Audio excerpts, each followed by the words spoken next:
الحمد لله رب العالمين والعاقبة للمتقين والصلاة والسلام على أشرف الأنبياء والمرسلين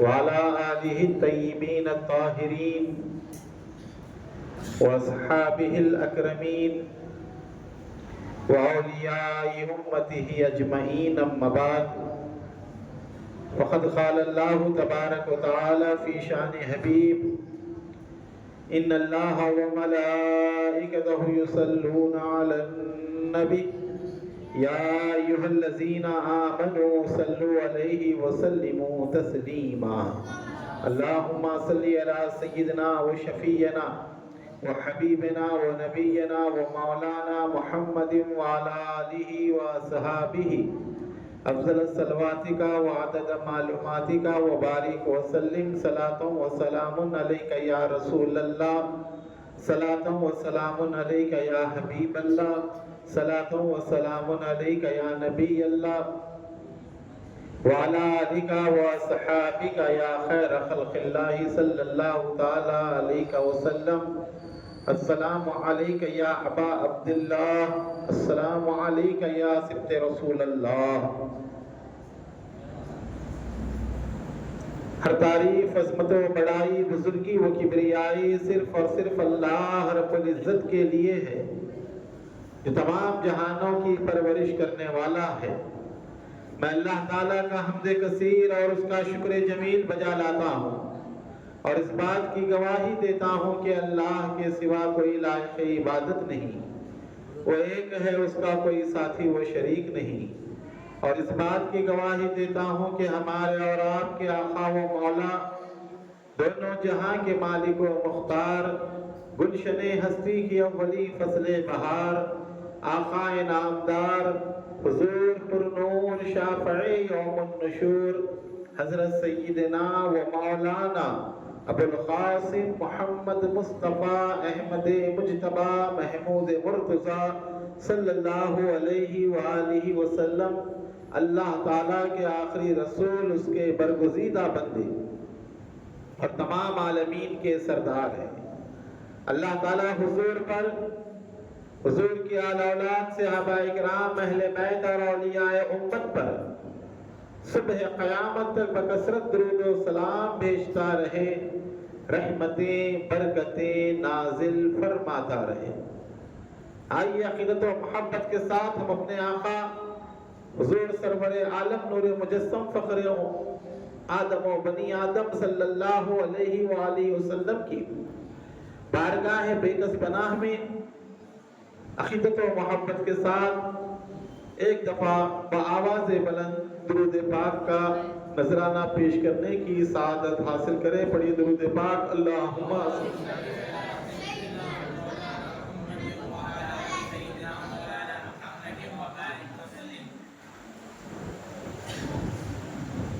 کسی شاعر نے کیا خوب کہا،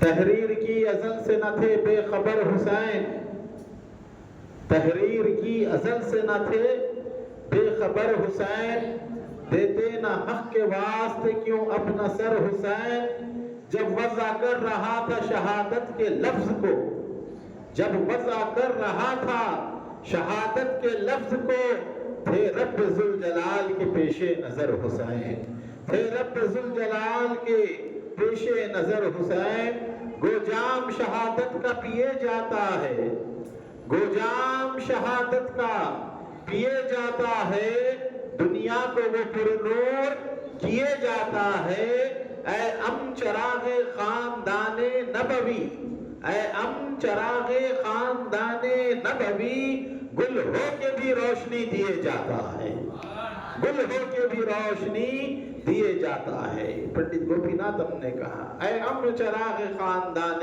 نبوی، گل ہو کے بھی روشنی دیے جاتا ہے۔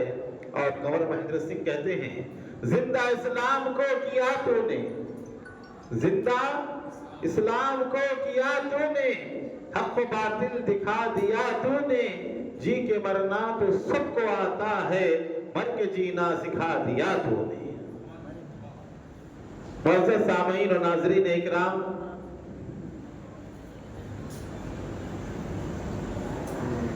آج سیرت اہل بیت اور ذکر امام عالی مقام کی چوتھی مجلس ہے۔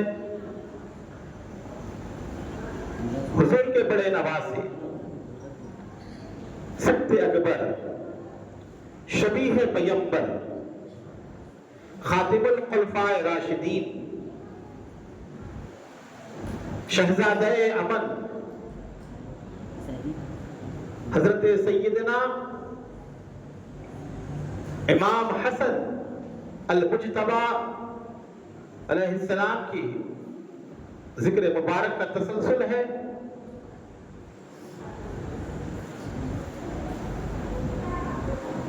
آپ دیکھتے ہیں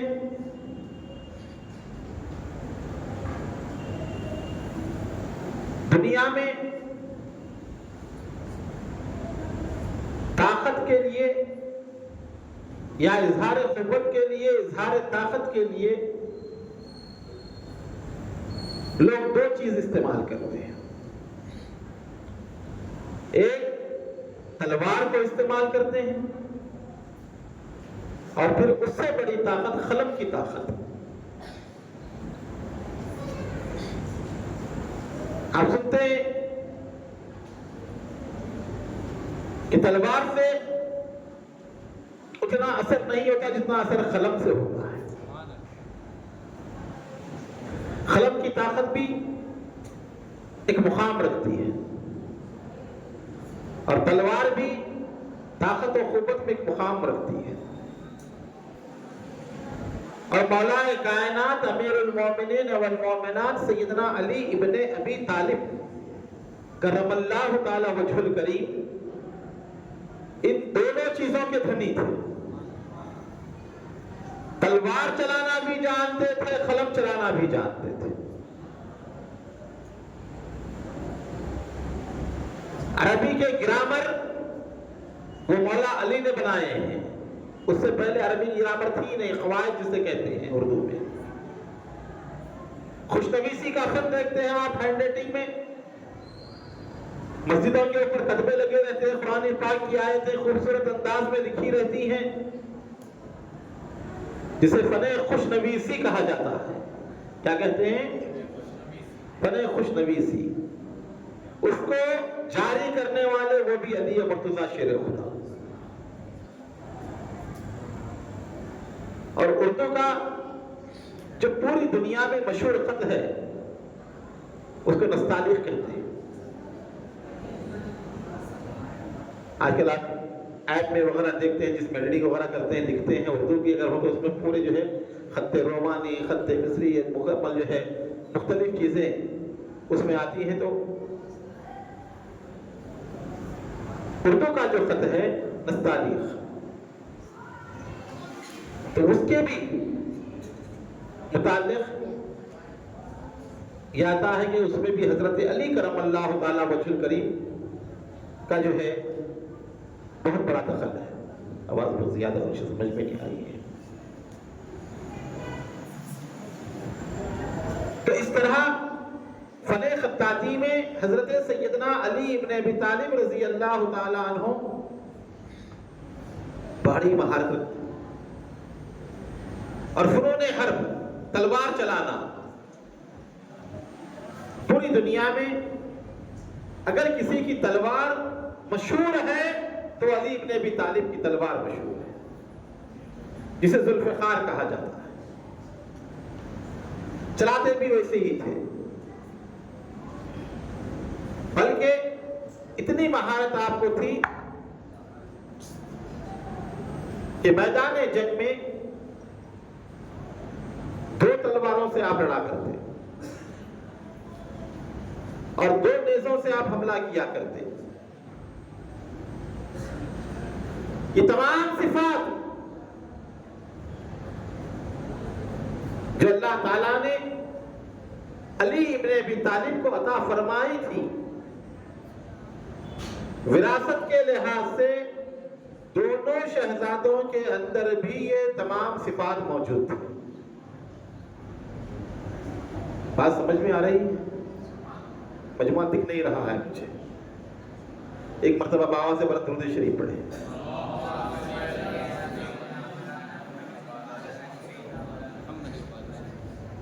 ابھی موسم کی ابتدائی بارش،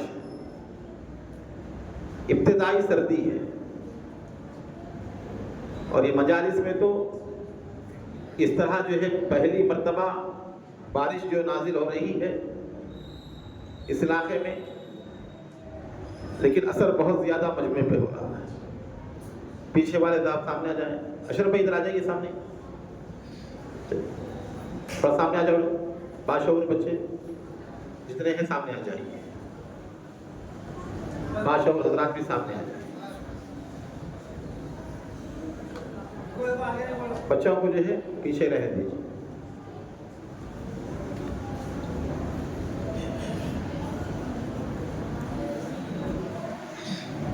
پوری عقیدت و محبت کے ساتھ ایک مرتبہ بآواز سے بلند درود پاک پڑھیے۔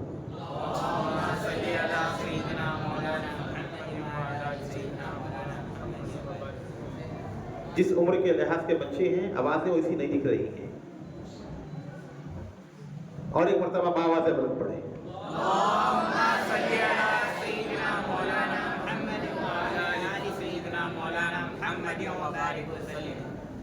نوجوان بچوں کی آواز بھی نوجوان ہونی چاہیے، دکھنے میں نوجوانی دکھ رہی ہے، آواز میں ضعیفی نظر آ رہی ہے۔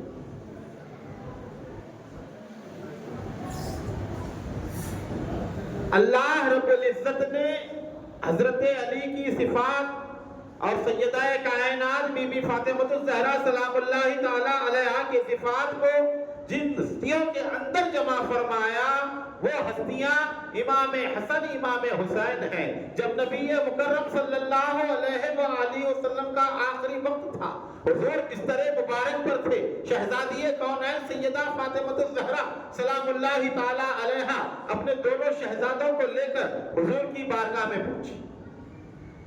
رسول اللہ آرام فرما رہے تخت مبارک پر، حضور بستر اقدس پر ہے، شہزادی دونوں صاحبزادوں کو لے کر گئی اور عرض کی یا رسول اللہ ابا جان، ان دونوں شہزادوں کو آپ کچھ عطا فرمائیے،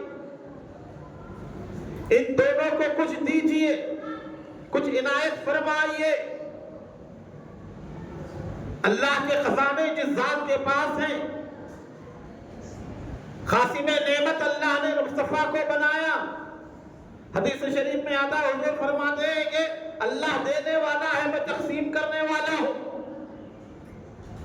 جس کو ملتا ہے اسی در سے ملتا ہے۔ ابو بکر اس در پر پہنچتے ہیں تو اس در سے صدیق اکبر کا خطاب ملتا ہے، عمر جاتے ہیں تو فاروق اعظم بن کر نکلتے ہیں، عثمان اس در پر حاضری دیتے ہیں تو ذو النورین کہلاتے ہیں، اور علی جب اس در پر جاتے ہیں تو اسد اللہ بن جاتے ہیں، حمزہ جب جاتے ہیں تو سید الشہداء بن جاتے ہیں۔ تو یہ در مصطفیٰ ہے، جن لوگوں نے اسلام کی خدمت کی، دین کا ساتھ دیا، رسول پاک کے ساتھ رہے، مصطفیٰ نے ہر ایک کو نوازا، اتنا نوازا، اتنا نوازا، قیامت تک کے روشن ہو گئے وہ لوگ۔ ان کے نام لگے ہوئے ہیں مسجد میں، آپ دیکھ رہے ہیں۔ اللہ اور رسول کے بعد اگر کسی کا نام ہے، ابو بکر کا نام، عمر کا نام، عثمان کا نام، علی کا نام، حسن کا نام، حسین کا نام، عشرہ مبشرہ کے نام، یہ مصطفیٰ کے در کی خیرات ہے۔ انہوں نے اپنی زندگیاں حضور کے دین کے لیے وقف کر دی، تو حضور نے اتنا چمکایا، اتنا چمکایا، صبح قیامت تک کے اہل سنت کی مسجدوں کے منبروں پر ان کے نام کے خطبے پڑھے جانے لگے، ہر جمعہ ان کا نام لیا جاتا ہے، ہر جمعہ ان کا ذکر ہوتا ہے منبر پر۔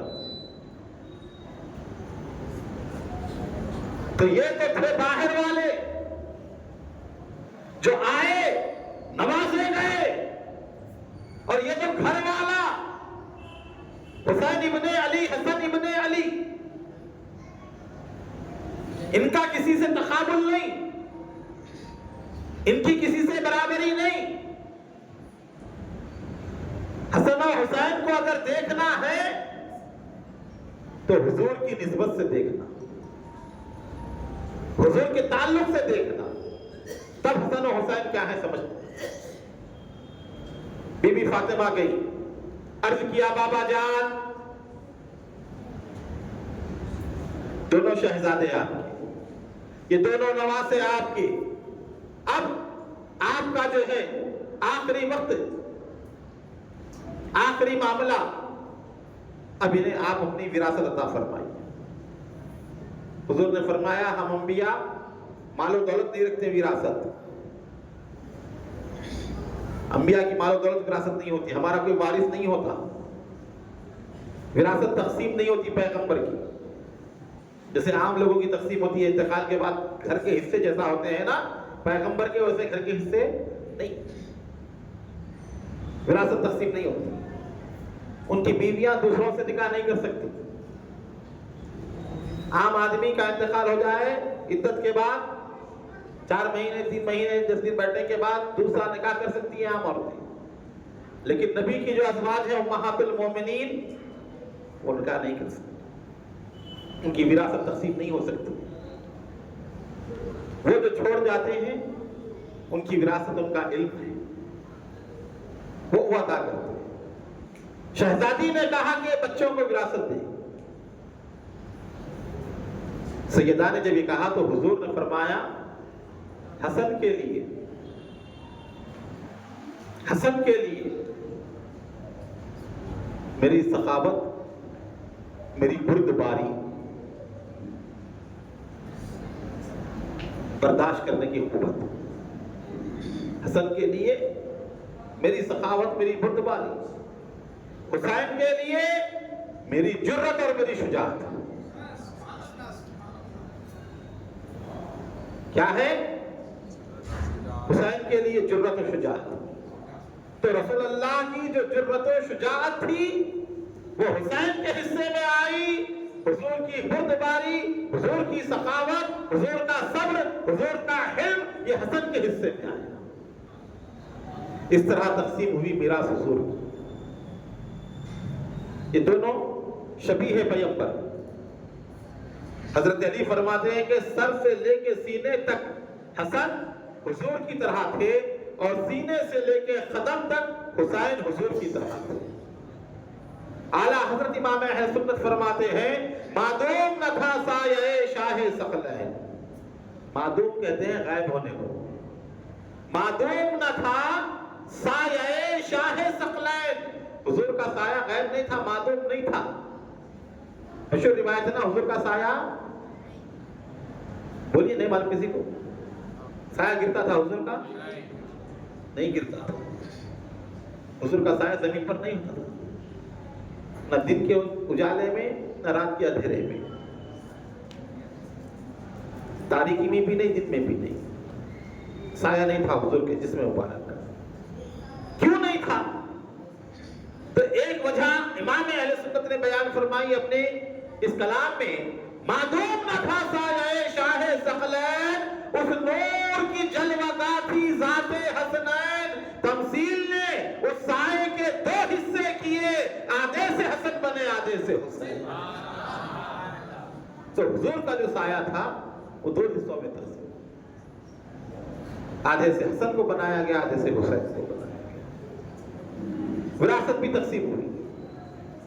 شجاعت کی، بردباری کی، ہمت کی، جرت کی، یہ وراثت ملی امام حسن و حسین کو.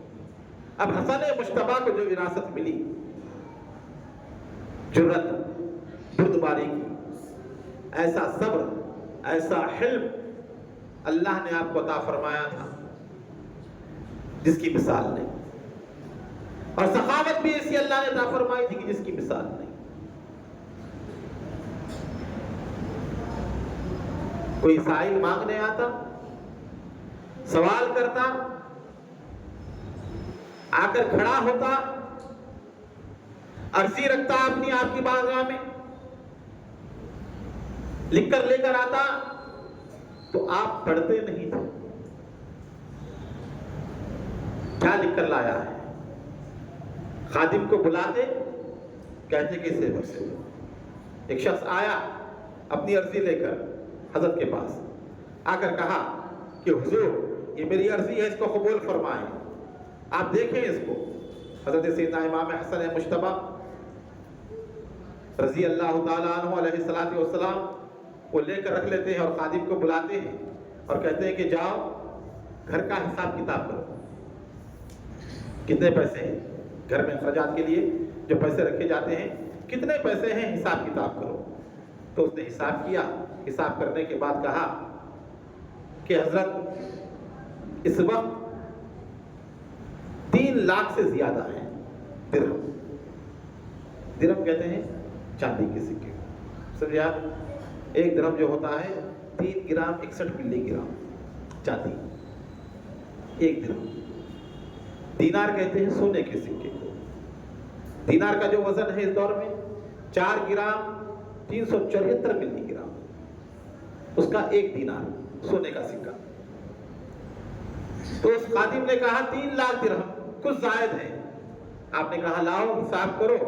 منشی حساب لے کر آیا اور خدمت میں پیش کیا۔ پیش کرنے کے بعد بچے جو حصے ہوئے وہ تھے 50,000 درہم۔ کتنے؟ درہم۔ آپ نے فرمایا کہ 500 دینار تھے، وہ کہاں ہے؟ کہا وہ بھی ہے، اس کو بھی منگایا۔ اب دیکھیں آپ، پہلے تو لا کر 50,000 درہم دیے، اس کے بعد 500 دینار دیے، اور وہ بھی جب پیش ہوئے تب امام حسن مجتبی اس سائل کو بلاتے ہیں اور وہ تمام درہم و دینار عطا فرماتے ہیں۔ کتنے؟ 50,000 درہم 500 دینار۔ اب وہ اتنے تھے اٹھانے کا مشکل تھا اس کو مسئلہ۔ آپ نے فرمایا مزدوری سے 2 آدمی کو لے کر آؤ۔ وہ آدمیوں کو لایا گیا، آپ نے ان مزدوروں کے لیے اپنی چادر اڑا کر دے دی، کہا یہ پیسے لے جا کر اس کے گھر پہ پہنچا کر آؤ سکے۔ تو وہ مزدور وہ درہم و دینار کی تھیلیاں لے جا کر اس آدمی تک پہنچا۔ ایک سخاوت کا حصہ بتایا گیا، کبھی آپ نے 500 درہم سے کم خیرات نہیں کیا، صرف خیرات مانگنے والوں کو دینا، جو مانگنے والے ہیں۔ ایک دفعہ ایک شخص آیا، مسجد نبوی میں آ کر بیٹھا ہوا ہے، دعا کر رہا ہے، اے اللہ 10,000 درہم کا مجھے مالک بنا دے، بڑا پریشان ہوں۔ آپ مسجد میں آئے، سنے اور چلے گئے، گھر میں جا کر 10,000 درہم کی تھیلی خادم کو دی اور کہا فلاں مسجد کے حصے میں وہ شخص بیٹھا ہوا ہے، یہ لے جا کر اسے پیسے دے دینا۔ وہ خادم آیا، دیکھا وہ شخص بیٹھا ہوا ہے، کہا یہ پیسے لو، کہا کس نے دیے؟ کہا حسن مجتبی نے دیے ہیں۔ جب کھول کر دیکھا تو 10,000 درہم موجود اس کے پاس۔ اندازہ لگائیں کتنی قیمت ہوگی 10,000 درہم کی۔ سخاوت ایسی، خرچ کرنا ایسا۔ ایک شخص آیا، آنے کے بعد اس نے کہا کہ آپ ہی حسن ابن علی ہیں، علی کے بیٹے ہیں؟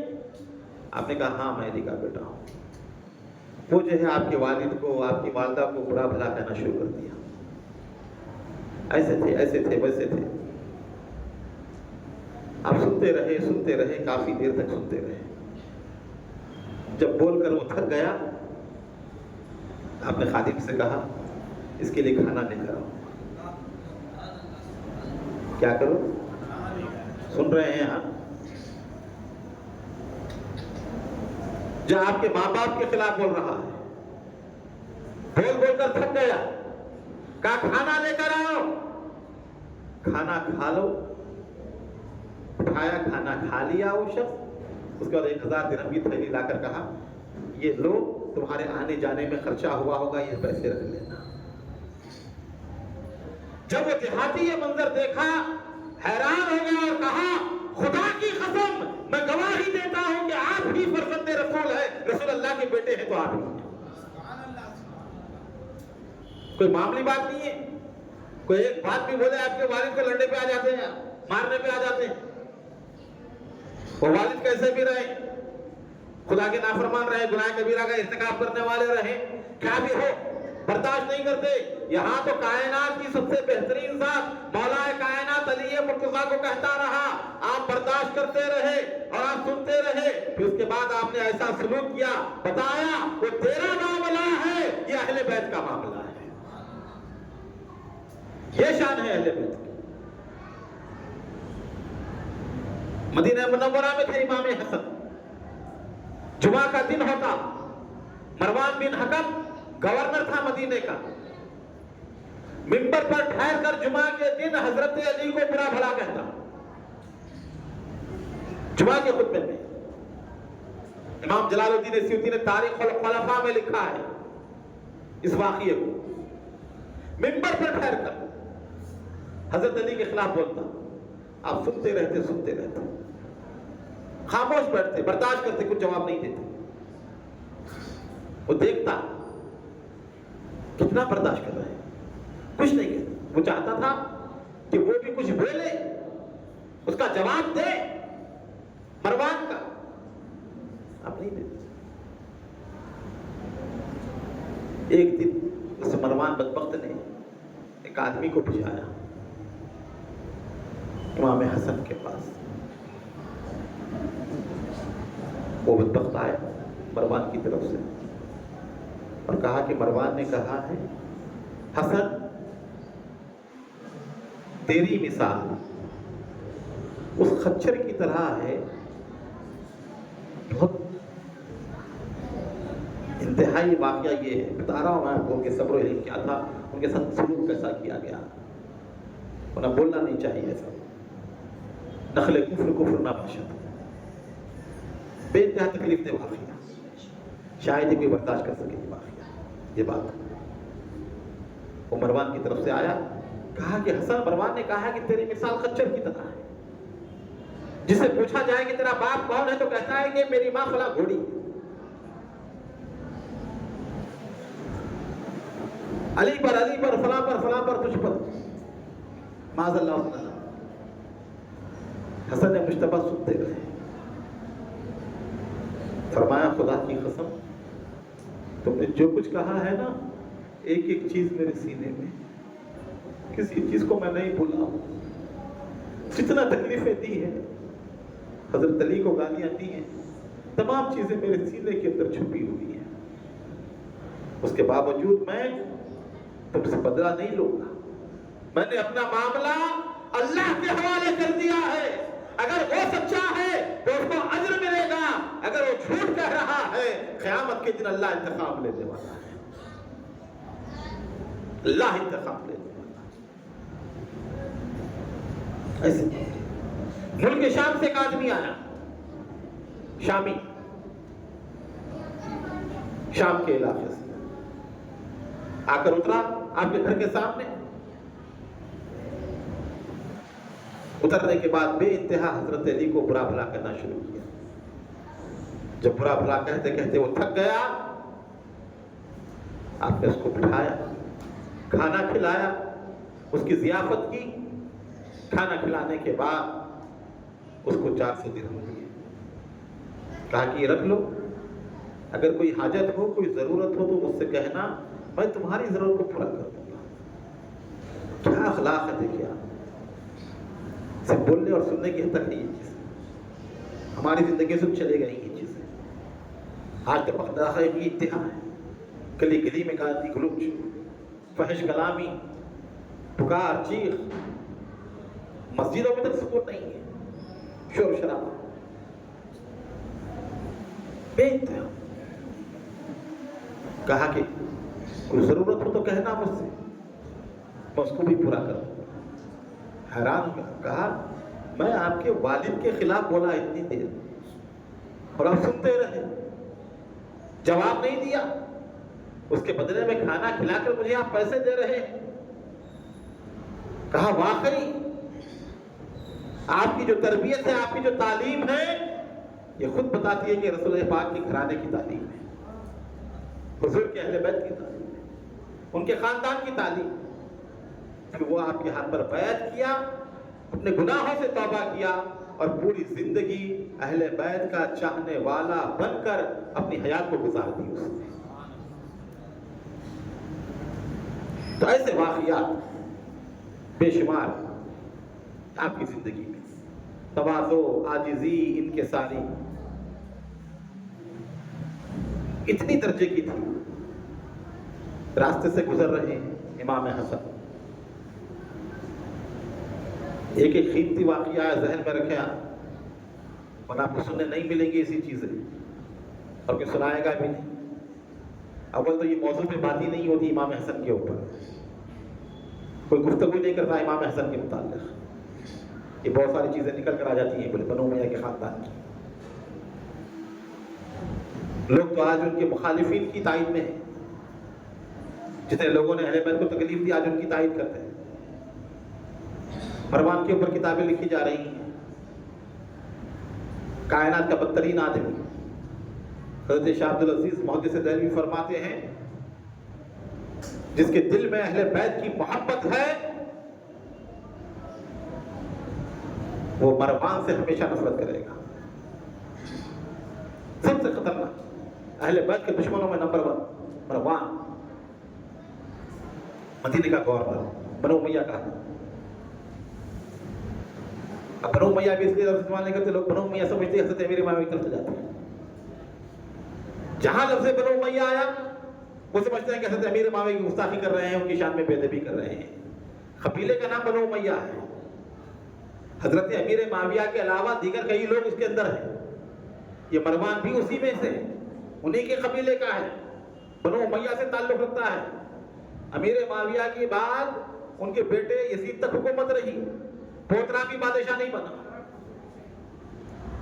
معاویہ ثانی بولتے ہیں رحمت اللہ تعالیٰ علیہ، رضی اللہ تعالیٰ عنہ، جو یزید کا بیٹا تھا. تخت پر جب بٹھایا گیا اتنی دیر بیٹھا، کھڑا ہوا اور کہا کہ اس تخت سے مجھے خون اہل بیت کی بو آتی ہے. اس کے پائے اہل بیت آل رسول کے خون سے رنگے ہوئے ہیں. اس تخت پر میں بیٹھنا بھی گوارا نہیں کرتا. اٹھا، تخت کو چھوڑ کر کمرے میں جا کر بیٹھ گیا. 40 دن تک یا حسین کا نعرہ لگاتا رہا. اس کے بعد اس کی لاش اس کے کمرے سے نکلی. ختم ہو گیا یہاں پہ. پھر کسی کو تخت نہیں ملا. مروان آ کر بیٹھ گیا. مروان کی اولاد میں چلتی رہی حکومت. یہی مروان جس کا ذکر کر رہے ہیں، اہل بیت کا دشمن، خطرناک دشمن. مدینے کا گورنر تھا، کئی سال مدینے کے گورنر رہا. پھر سید بن عاص کو جو ہے گورنر بنایا گیا مدینے کا. گورنر نہ ہونے کے باوجود بے انتہا ستاتا تھا. تو حضرت سیدنا امام حسن ہر چیز برداشت کرتے. ایک مرتبہ آ کر بیٹھے مسجد میں امام حسن. یہ مروان آیا، نماز پڑھایا، پڑھ کے نکل رہے تھے. امام حسن کو پکڑ لیا، پکڑ کر یہ وہ کہنا شروع کر دیا. دوران گفتگو سیدھے ہاتھ سے اس نے ناک صاف کی. امام حسن سنتے رہے خاموش. جب سے ناک صاف کی تو کہا کہ مروان تو اتنا بڑا ہو گیا ہے، تجھے اتنا بھی نہیں معلوم کہ ناک سیدھے ہاتھ سے صاف نہیں کی جاتی، بائیں ہاتھ سے صاف کی جاتی. اپنی ذات کا معاملہ ہے تو کوئی ایک لفظ نہیں کر رہے ہیں. جہاں حضور کی تعلیمات کے خلاف بات ہے تو وہاں فوراً رک رہے ہیں. کہا کہ ناک جو ہے سیدھے ہاتھ سے صاف نہیں کرتا. الغرض صبر، حلم، تواضع. کیسی تواضع عاجزی ان کے ساری بتائیے آپ. آج کل تو لوگ یہ کرتے ہیں ہم فلاں خاندان کے، ہم پیر زادے، ہم مرشد زادے. عوام و ناس تو کچھ سمجھتے ہی نہیں. غرور و تکبر اتنا بھرا ہوا ہے. کوئی سلام نہ کرے تو ناراض ہو جاتے ہیں. سلام نہیں، دعوت میں کہتے ہوئے پوچھ کے نہیں دیکھے، ہماری کوئی عزت نہیں دی ہے، ہمیں اچھی طرح نہیں پڑھایا.